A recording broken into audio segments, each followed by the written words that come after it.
አንቱ አዛኝ ነቢይ፣ አንቱ የሁሉ በላጭ የድሆች አባት፣ አንቱ የነቢያት መደምደሚያ፣ አንቱ የአላህ ወዳጅ። ነፍሴ ለነፍሱ ፊዳ ትሁን ያ ረሱለላህ። ጊዜው ዒሳ ዓለይሂ ሰላም ካረገ 600 ዓመታትን አስቆጥሯል። ዓለም በጨለማ ተውጣለች። የሰው ዘር ድንቁርናው ከምንም ጊዜ በላይ አይሏል። በዚያ ዘመን ዚና ዓለም ላይ እጅጉን ተስፋፍቶ ነበር። የዓረብ ነገዶች በተለያዩ የጎሳ መሪዎች የሚመሩ ቢሆኑም ጉልበተኛው ከደካማው፣ ሀብታሙ ከድሃው፣ ባለብዙ ዘመዱ ከባይተዋሩ እየቀሙ የሚኖሩበት ዘመን ነበር። በዚያ ዘመን ስልጡን የሚባሉት ፐርሻዎች እንኳን እሳት በማምለክ የዘቀጠ የአስተሳሰብ ድንቁርና ውስጥ ነበሩ። በዚያ ዘመን ሴት ልጅ የተዋረደች ፍጥረት ነበረች። ሴት ልጅ ያለው አባት ካቻዎቹ በነጻነት የማይቀላቀልበት ዘመን ነበር። አዎ፣ በዚያ ዘመን ሴት ልጅ የውርደት መገለጫ ናት በማለት ከነነፍሷ የሚቀብሩበት ዘመን ነበር። በዚያ ዘመን በተከበረው የአላህ ቤት ካዕባ ውስጥ 360 አማልክቶች ይመለኩ ነበር። ይህም አላንስ ብሎ የካዕባ ጎብኚዎች እርቃናቸውን በካዕባ ዙሪያ ይዞሩ ነበር። የሰው ዘር በዚህ የድንቁርና ባህር ውስጥ በመዋለል ላይ ሳለ አንድ ነዋሪነቷ መካ የሆነና እሷም አሚና የምትባል አረባዊት እንስት አብዱላህ ከተባለ ሕጋዊ ባለቤቷ በመካ ከተማ ጸነሰች። ይሁን እንጂ አብዱላህ ባለቤቱ ነፍሰ ጡር ሆና ሳለ ከቁረይሽ ነጋዴዎች ጋር ሸቀጥ ለማምጣት ከሀገር ወጣ። ከነጋዴዎቹ ጋር ያሰበበትን ደርሶ ለንግድ አስፈላጊ የሆነውን ዕቃዎችን ሸምቶ ሲመለስ የትሪብ ወይም መዲና የተባለች ከተማ ሲደርሱ አብዱላህ ትንሽ ተጫጫነ። ነጋዴ ጓደኞቹም የንግድ ሸቀጦቻቸውን ይዘው የትም መቆየት ስለሌለባቸው መዲናን ትተው ሊያልፉ ሲሉ አብዱላህ እኔ እያመመኝ ስለሆነ እዚህ ሀገር አጎቶቼ ጋር ትንሽ መቆየት እፈልጋለሁ ብሏቸው እነሱን ሸኝቶ እሱ እዚያው መዲና ቀረ። እነሱም ሸቀጣቸውን ይዘው መካ ጉዟቸውን ቀጠሉ። በመጨረሻም አብዱላህ የአብራኩን ክፋይ ለማየት ሳይታደል ዱንያን በመዲና ከተማ ተሰናበተ። ወራት በወራት እየተተካኩ የአሚናም የመውለጃ ጊዜዋም ደረሰ። ምንም እንኳን አሚና ባለቤቷ በመውለጃ ጊዜዋ ከጎኗ ባይኖርም የእሷን መውለጃ ቀን የሚጠባበቁ የአብዱላህ ወንድሞችና አባቱ በእንክብካቤ አቆይተዋታል። በወርሃ ረቢዑል አወል በዕለተ ሰኞ ምድር ዓለማችን ለብዙ ሺህ ዓመታት ተጠብቀው የነበር ሰው ብቅ አለ።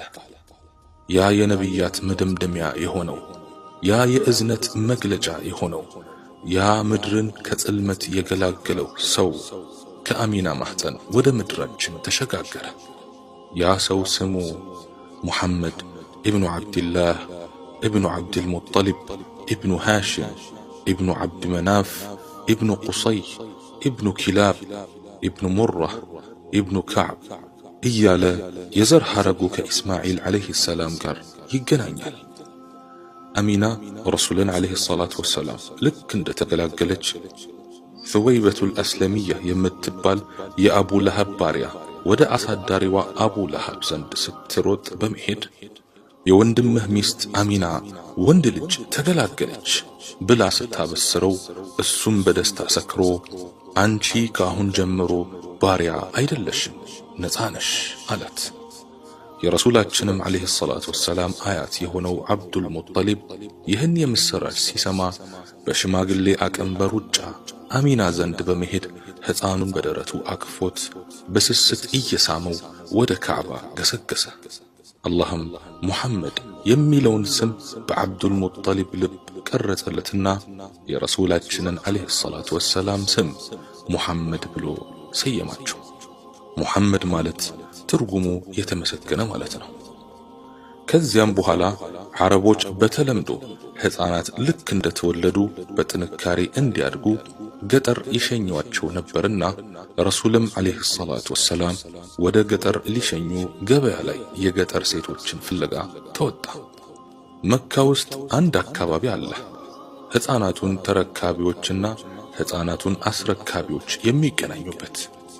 እዚያ ቦታ የተሰለፉ ሕፃናት በሙሉ አሳዳጊ አግኝተው ሲሄዱ ረሱል አለይሂ ሰላቱ ወሰላም ግን አባት የሌላቸው የቲም ስለሆኑ ሁሉም አሳዳጊዎች ሊወስዷቸው ፍቃደኛ አልሆኑ። ቢአቢ አንተ ወኡሚ ያ ረሱላላህ።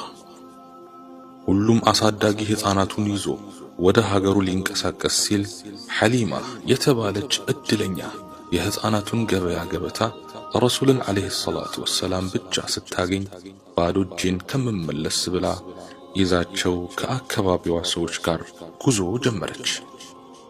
ረሱል አለይሂ ሰላቱ ወሰላም ልክ የአሳዳጊያቸውን አገር ሲደርሱ ለዘመናት በድህነት የሚታወቀው የአሳዳጊያቸው የሐሊማ ቤት በጥጋብ ደስታ ተሞላ። የሐሊማ ቤት ታይቶ በማያውቅ የበረካ ማዕት አሸበረቀ።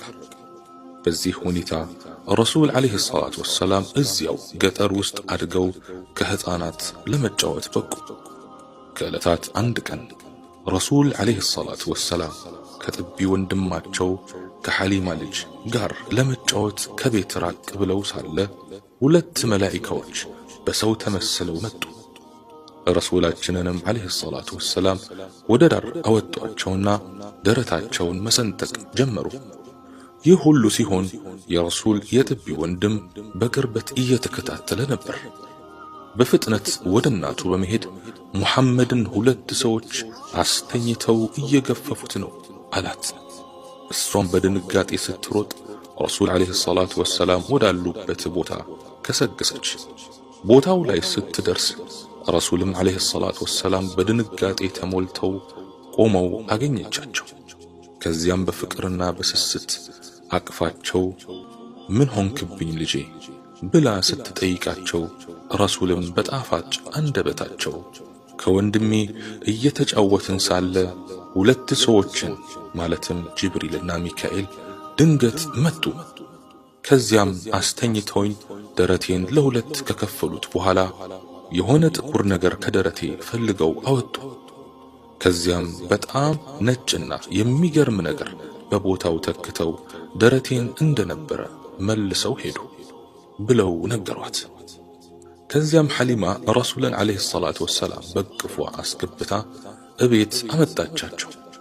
ይህን ጊዜ ባለቤቷ ይህን ልጅ ለወላጆቹ መመለስ ያለብን ይመስለኛል፣ ምክንያቱም የሆኑ ቦታ ላይ ተለክፎ ሊሆን ይችላልና ነገሩ ሳይጸናበት መካ ወስደን እናስረክበው አላት።